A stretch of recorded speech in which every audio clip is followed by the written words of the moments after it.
कुछ दमदार बात कहने के लिए दमदार अनुशासन भी होना चाहिए। हाँ, बाहर जो अगर मेरी आवाज जा रही है, बाहर मेन गेट पर आवाज जा रही है, तो युवाओं से निवेदन करूंगा पधारे, युवाओं से निवेदन करूंगा पधारे, क्योंकि मुझे भी समय पर निकलना है। रविवार को भैरव जी की पूजा होती है विशेष, जो जन कल्याणार्थ लोगों के हितार्थ करते हैं, वो हमें करनी है, इसलिए समय पर निकलना है। सर्वप्रथम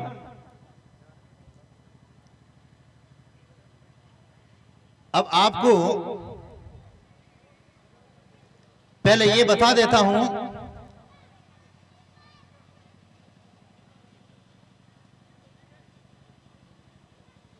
प्रवचन में महामंडलेश्वर के हिसाब से दूं या बॉस के हिसाब से दूं, ये पहले फाइनल करो। महामंडलेश्वर के हिसाब से तो राम राम गाय की सेवा करनी धीरे धीरे होगा। तो आप पहले फाइनल करो मैं कौन से रूप में दूं। तो पहले मैं 3-4 मिनट में महामंडलेश्वर के हिसाब से दे देता हूं, फिर आपके हिसाब से देता हूं, ठीक है ना?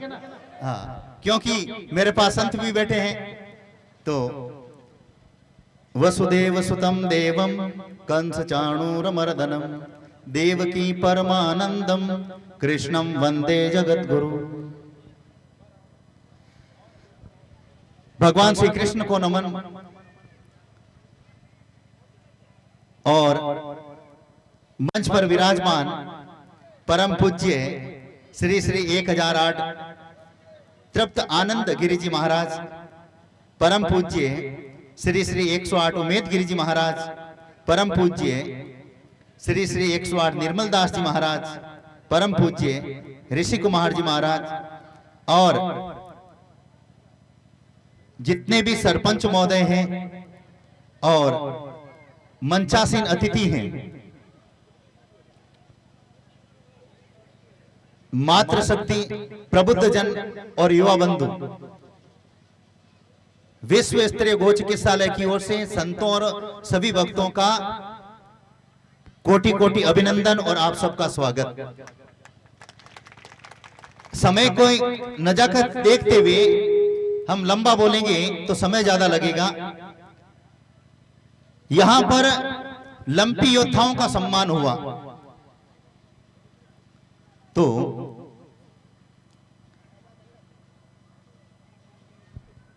मैं तो यही कहूंगा, धन्य है ये गांव, ये कार्यक्रम जो आपने सुंदर इतना आयोजन रखा। और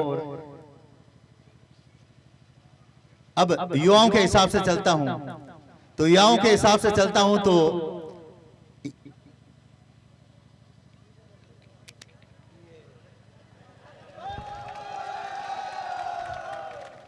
हाँ, देखो एक संत का काम होता है सबका ख्याल रखना। संत के हृदय में एक दया भी होती है। और अगर आप युवा अगर खुश हैं तो मेरे चश्मे लगाने से क्या है? महामंडलेश्वर तो महामंडलेश्वर रहेगा, चाहे आप मुझे बॉस को, चाहे मतलब कि अफसर को, और चाहे मतलब कि और कुछ को। लेकिन अगर आप मुझे बॉस से बुलाते हैं तो भी मैं खुश हूं। भगवान को हम किसी भी रूप में पुकारते हैं। अगर आप भगवान को राम राम करेंगे, जय श्री कृष्णा करेंगे, गोविंद गोपाल करेंगे, जय गुरुदेव कहेंगे, सत्य राम कहेंगे, तो भगवान को तो आप किसी भी रूप में पुकारो, भगवान के करोड़ों नाम हैं। तो युवाओं ने मुझे ये नाम दे दिया तो भी कोई बात नहीं, युवा राजी रहने चाहिए। तो अब अपनी बात शुरुआत करता हूं मैं। तो बॉस के हिसाब से करना पड़ेगा। मंच से लेकर के संतों से भी निवेदन, मातृशक्ति से निवेदन, जो भारत माता के लाडले हैं, दोनों हाथ खड़े करके बंद मुट्ठी करके उद्घोष करेंगे। और यहां कोई पाकिस्तान की सीमा ज्यादा दूर नहीं है।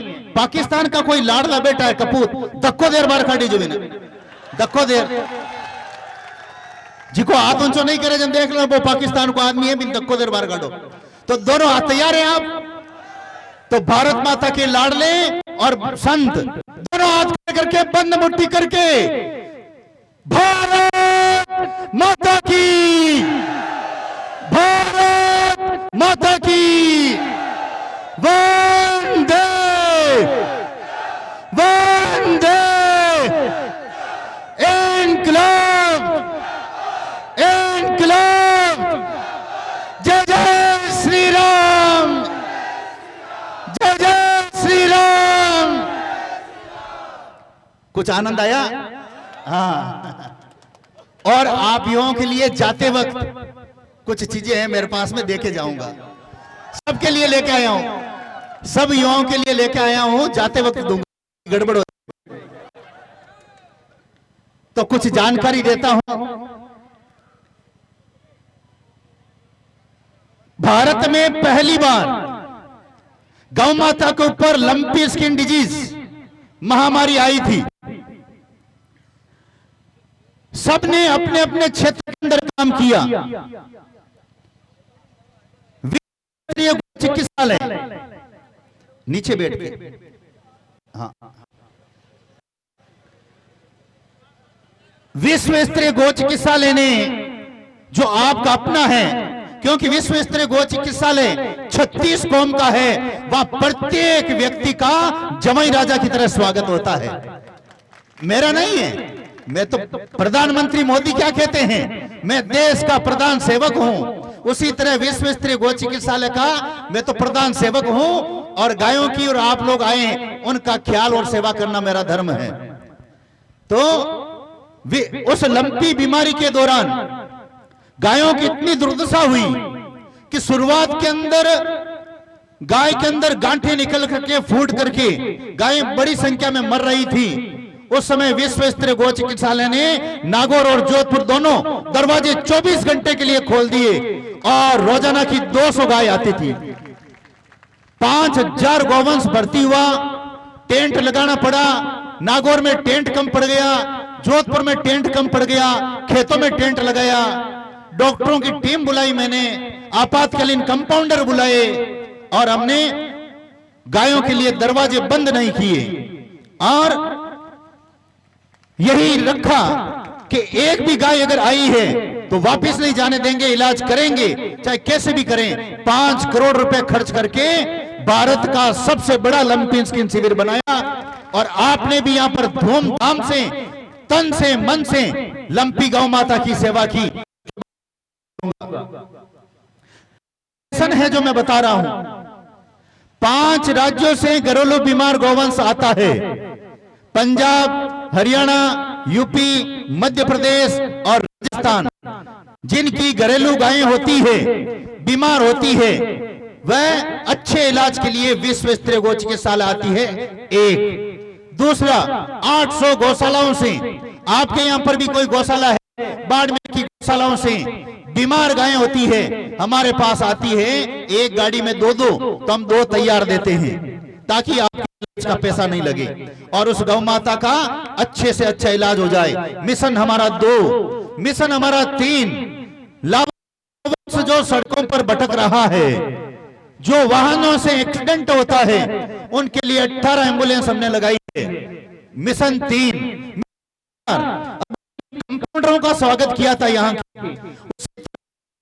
5000 डॉक्टर और कंपाउंडर तैयार करेंगे।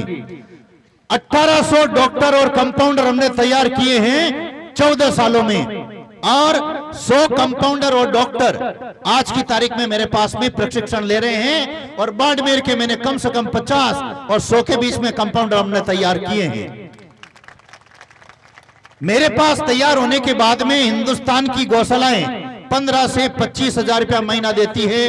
कुछ फील्ड में काम करते हैं कंपाउंडर 2, कुछ की दुकान मेडिकल खोल लेते हैं 3, और कुछ सरकारी सेवा में चले जाते हैं। तो इस प्रकार से वे अपने पैरों पर खड़े होते हैं। मिशन 5, भारत का सबसे बड़ा गौ रक्षार्थ संगठन कामधेनु सेना, जिसमें 1.5 लाख लोग जुड़े हुए हैं, और कामधेनु सेना के माध्यम से बाड़मेर में हमने 250 लंपी योद्धा पत्र डाक द्वारा भेजे हैं। और जिनको यहाँ डाक द्वारा आए हैं, 5-10 लोग भी हो, हाथ खड़ा करें जिनके डाक से आया है। ये देखो आप, मैंने डाक से भिजवाया है। और अगर किसी को भी कामधेनु सेना से जुड़ना है 4444 नंबर है, इसमें 35 नंबर पेज पर, उस पर आप अपना फोटो भेजें, डाक के द्वारा मैं भिजवाऊंगा। एक कार्ड का 100 रुपया खर्च है, वो 100 रुपया हम खर्च करेंगे, आपसे 1 रुपया नहीं लूंगा। आप गाय की सेवा करें। और लंपी योद्धा पत्र ये भी मैंने बाड़मेर के अंदर भेजे हैं। 11,000 लंपी योद्धा पत्र भेजे जा रहे हैं। रोजाना 100 से ज्यादा डाकिया ले नहीं रहा है डाकघर वाला, तो रोजाना के 100 लंपी योद्धा पत्र भेज रहे हैं भारत में, जिसका ये सैंपल है। और दानदाताओं का ये सैंपल है, सब अलग अलग है। तो ये भी मैंने बताया है। आप लोग जो सेवा कर रहे हैं वह बहुत है। और मैं निवेदन करूंगा युवा साथियों से, गीता प्रेस गोरखपुर है, एक था आपकी तरह, उसने जीवन के अंदर कोई पुण्य का कार्य नहीं किया।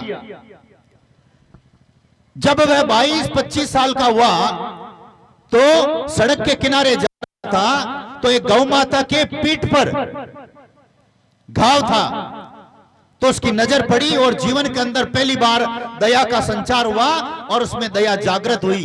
और उसने इस अंगुली से उस गाय के कीड़े निकाले, क्योंकि गाय की जीभ वहां तक पहुंच नहीं सकती थी। पीव, रस्सी, मवाद और कीड़े पड़ गए थे। इस अंगुली से कीड़े निकाल के दवा से धोकर के मलहम लगा करके उस गाय की 1-2 महीने तक सेवा की। गौ माता के चमत्कार पुस्तक के अंदर है, उसका फोटो भी है। और समय आने पर उस व्यक्ति बड़ा हुआ और उसकी उम्र पूरी हुई और उसे नरक के अंदर ले जाया गया। यमदूत आए थे ले जाने के लिए।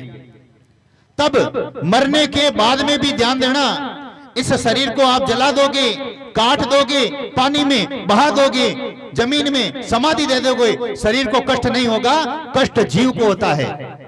मरने के बाद में जीव को कष्ट होता है। मरने के बाद में भी भूख लगती है, मरने के बाद में भी जोरदार प्यास लगती है, मरने के बाद में भी शरीर पर जलन होती है यमपुरी के अंदर।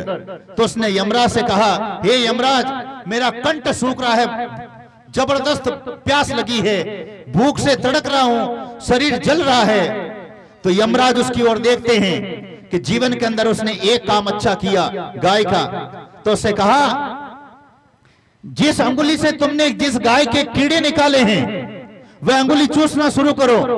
और वह उस अंगुली को चूसना शुरू करता है। यमपुरी के अंदर गौ माता की अमृत समान दूध की धारा फूटती है, प्यास जाती है, भूख जाती है, शरीर का कष्ट जाता है। गौ माता की सेवा का देखिए आप। और यम यातना नहीं होती है, यम यातना माफ होती है और उसे स्वर्ग भेजा जाता है।